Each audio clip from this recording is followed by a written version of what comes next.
This is the ultimate intersection of politics and the law.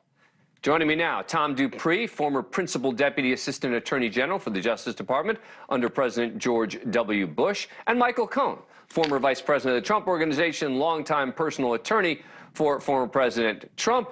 Gentlemen, thank you for coming on the show. Appreciate it. All right, Michael, let me start with you on the question of why do you think that Trump announced now? Is it fair to link this to the investigations?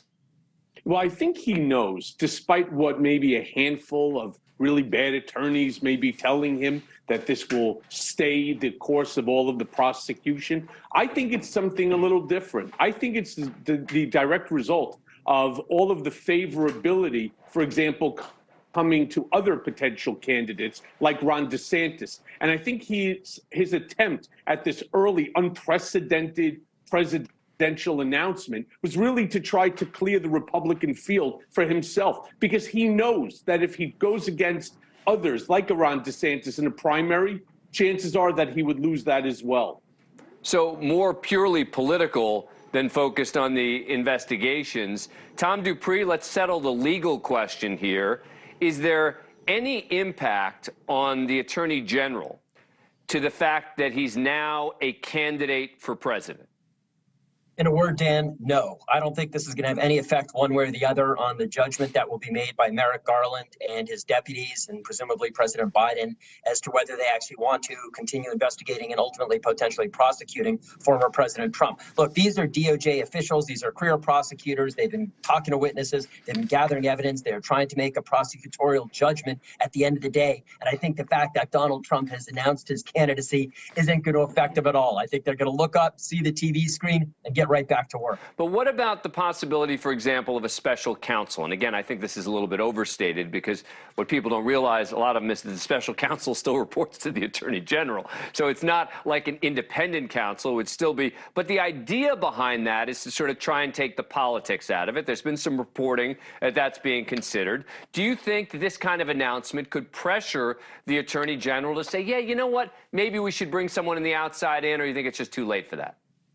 In my view, it's too late for that. I think they've decided that they're going to handle this matter from beginning to end. I think the formal announcement of candidacy, I don't want to say it's just a formality. It's more than that. But I don't think it just changes the underlying dynamic here. I mean, this was a quote-unquote political investigation to begin with, and that it obviously involved someone who is at the head of American politics, and it's going to continue to be so, regardless of whether he's a declared candidate or not. So I don't think the landscape has changed from that perspective, and I don't see them appointing a special counsel at this fairly late hour in the process. Michael, does this galvanize, if he is indicted, either by Georgia, by the DOJ, whatever it is, do you think that helps him politically? Because I do.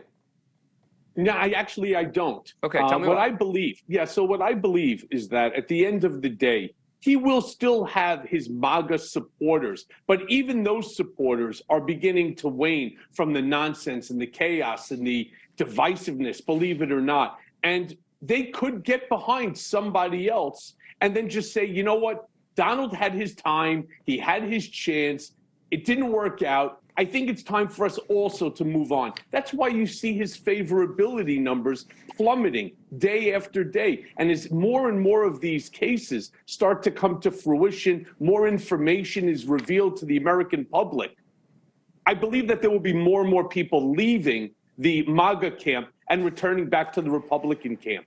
See, I think that part of Donald Trump's brand has been about portraying himself as a victim, right? And I think that's been very effective, is because what he says is that it's not just me they're coming after, it's you.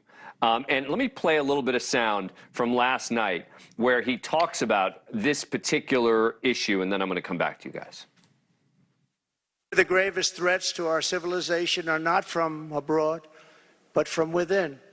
None is greater than the weaponization of the justice system, the FBI, and the DOJ.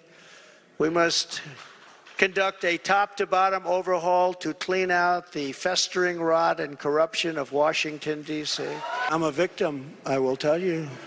I'm a victim. The journey ahead of us will not be easy. Anyone who truly seeks to take on this rigged and corrupt system will be faced with a storm of fire that only a few could understand. And Michael, that's the sort of the subtle threat, right, that we Yes. heard George Conway talking about before. Thank you for watching. Go to newsnationnow.com to find NewsNation on your cable provider. And don't forget to click the red subscribe button below to get more of NewsNation's fact-driven, unbiased coverage.